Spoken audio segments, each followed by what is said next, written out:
Everybody, Josh Neighbors here. This is the College Countdown, 365 Media Network, and also the Rogue Media Network.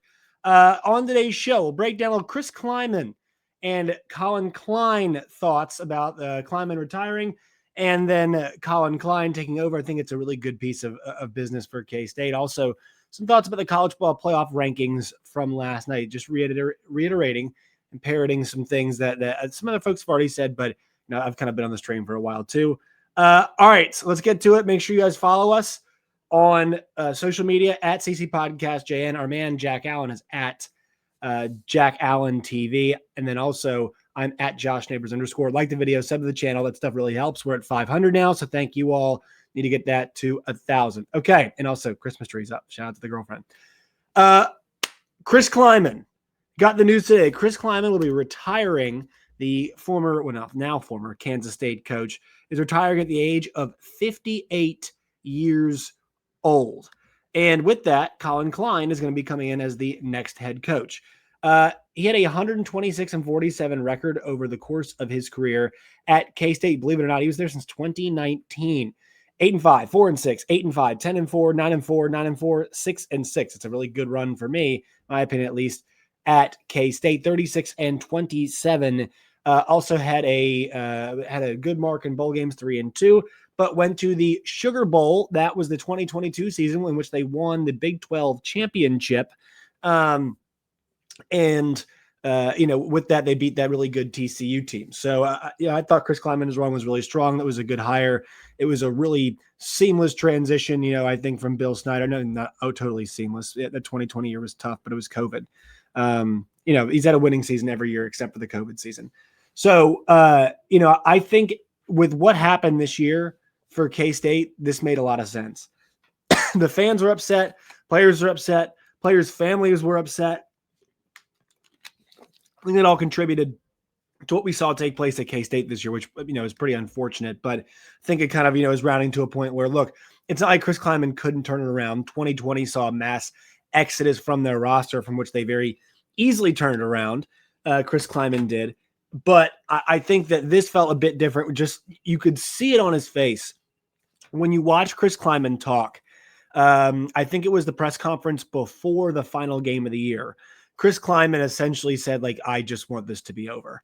He's like, people said a lot about our team, about me, about how poor a job. He's like, it has been a fight, and we just want, kind of just want this thing eventually to be over. Now, they are going bowling this year, which I think is a pretty impressive, they got themselves in a hole, and they should have been better than they were. But the fact that they're able to crawl out of the hole that they put themselves in and ultimately climb their way back into a position where they were able to go to get to 6-6 and make a bowl game, I thought was commendable. I thought it's commendable, especially considering that a lot of that team, even including the coach, was exhausted from the season they had been partaking in. But they also got above 500 in Big 12 play. So, they started out this year, they were 1-3, and they lost by 3 to Iowa State. They beat North Dakota by 3. They lost to Army by 3. They lost to Arizona by 6. And then they beat UCF. They lost to Baylor by 1. Then they ended up beating TCU by 13. They beat Kansas by 25. They've owned KU. 43-20 loss against Texas Tech, but who didn't? 14-6 at Oklahoma State was not impressive. 51-47 loss at Utah, a game they should have won. That was the game afterwards, which Chris Klieman had the press conference, and then Colorado 24-14. The Avery Johnson, thing has not worked out totally. And I guess, for a school like a Kansas State, if you're going to run something very, very specific, you need to make sure you hit on the guys that you bring in and whatnot. And for them, it just was not consistent. And they've had a tough time at wide receiver, recently, just getting guys who are super explosive, really good. Thought this group was a pretty old group. Think about Jerron Bradley being there. J.C. Brown has been there. Even though I know it's been 3 years, I feel like he's been there for a long time and he's been productive for a long time, 2,000 yards, over his career, but it just didn't all click for them. And then that defense was not nearly as good as it typically is for the Kansas State Wildcats. Think about, on the year, a lot of those scores, we talked about high scoring games. And they just weren't good in tight games either, too. I think it's got to be said. You talk about one score games, they were 0-1, 0-2, 0-3, 0-4. 0-4 in those one-score games. And actually, I think it was actually worse than that. And I know they had missing J.C. Brown later in the year. Yeah, they were 0 and let's see. They got the one-score win against Oklahoma State, which is not saying much. So that's their only one win, and they had 4 losses in one-score games. Just not a very good outfit when it comes to that. So, I think it's just like if they want to keep Avery Johnson, we'll see if they do. I think this Colin Klein move gives them the best chance at doing so. It just felt like it was time for that transition.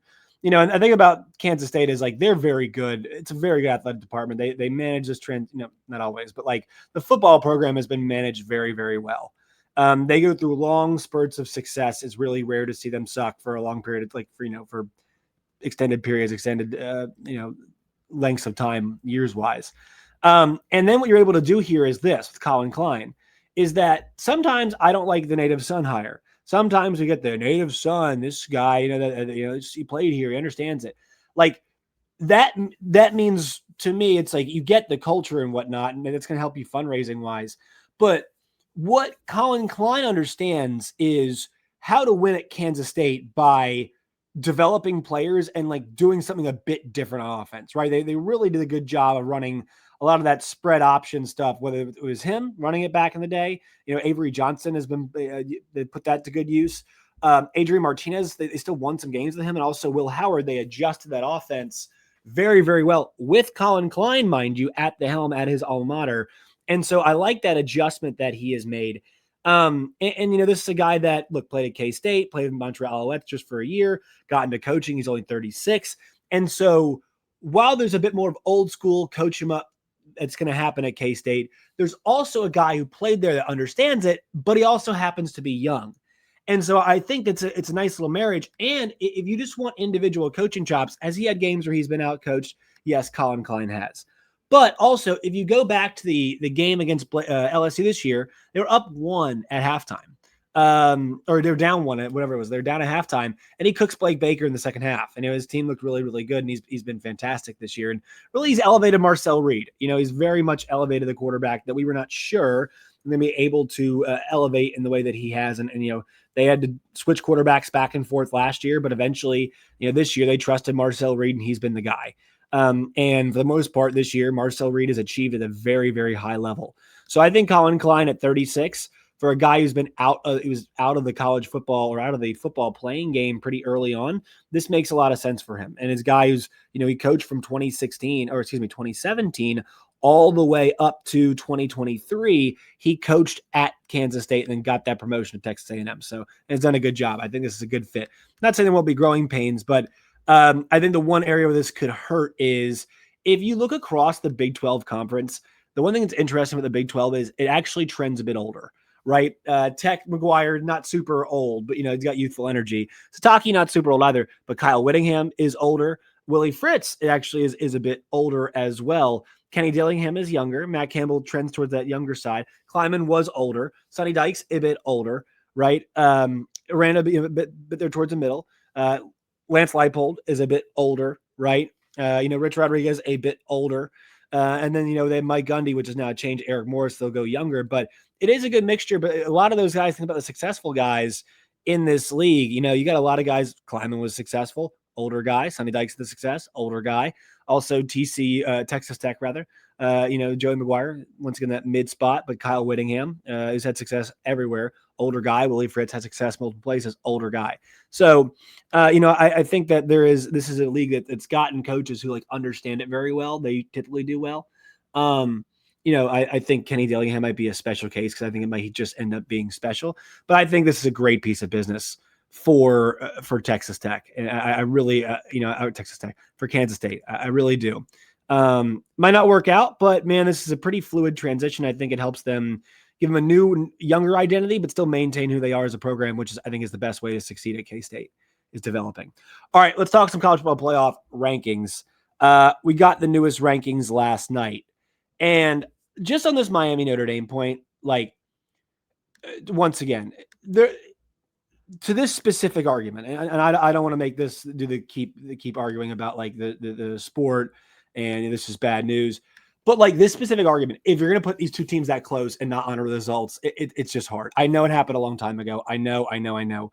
But if you're going to use terms like data points, these games are data points. And that was a data point that happened. I don't care when it happened.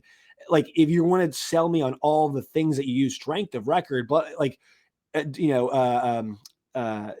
use these rankings to qualify yourself like later on, it's just difficult to me to understand. Like, you can throw whatever you want to, offensive DVOA, defensive DVOA, offensive efficiency, red zone scoring, this coach, that coach, like whatever circumstance, Florida State not having their quarterback, it keeps them out.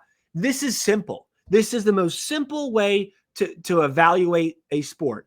One team might look better than the other. Like Florida's 3-7, right? Or it was 4-8, whatever it was. Texas, on the other end, is 9-3. Texas is better than Florida. They just weren't on that day. All right. Notre Dame might be better than Miami. But they did play, and their records are similar, and they've got similar results against common opponents. So if you can logically think, well, yeah, Texas is better than Florida, we're having a separate conversation about Miami and Notre Dame. Jack Allen made the point the other night to me. He was saying, well, what you're saying is, would you rank Notre Dame ahead of Miami? If Notre Dame had lost to a worse team down the line, basically, you're saying that you would be rewarding them. Like if Miami was 6, but that you replace Miami the first game of the year with a number 10 ranked team, you'd be putting Notre Dame up ahead of Miami still, but you'd be doing it despite the fact that they beat a worse team. I don't agree with that at all. I would not do it. The trump card in all of this is that they played a game. This is not basketball. This is football where we only play 12 games. Basketball plays 30-some. Football plays 12. Your resume is much skinnier. So we're going to have to use head-to-head results. If you don't, like the vibes test is going to be something that we really end up having to use too often. And I think that's going to be, in a way that we don't want to see it play out. Like, I'm sorry, Texas and Vanderbilt, they might be 2 of the best 12 teams in the country and maybe deserve to get considered this for a playoff. Sure. But I like the fact that, guess what? James Madison, North Texas, Tulane, like 2 of the 3 of them have a very good chance of making the playoff if Duke beats Virginia, which is like a 3-point spread. So I just think that my point is not that the guys say the sport is a terrible sport. In a sport with a low sample size, you've got to, and you compare 2 alike things and you have a small sample size, we're going to have to use that. Is it the best practice? No, but that's the structure we've created. So within the structure that we have created, it's a lot of gymnastics to get to Notre Dame should be ranked ahead of Miami. When we've got very few data points, very few results, and Miami took the better part of that result. It should be a point in their category. And whenever everything else is pretty even, it should be a notch in their belt. All right, we're going to preview tomorrow. I've got such a busy week. I'm calling 5 state championship football games this week, so I have to go to the stadium right now and actually set up. So we'll have a probably 15-minute episode tomorrow previewing championship week. But I just wanted to get some thoughts out there about Colin Klein, why it's a good hire, and let you folks marinate on that. Like the video, leave some comments, and we'll talk at y'all mañana.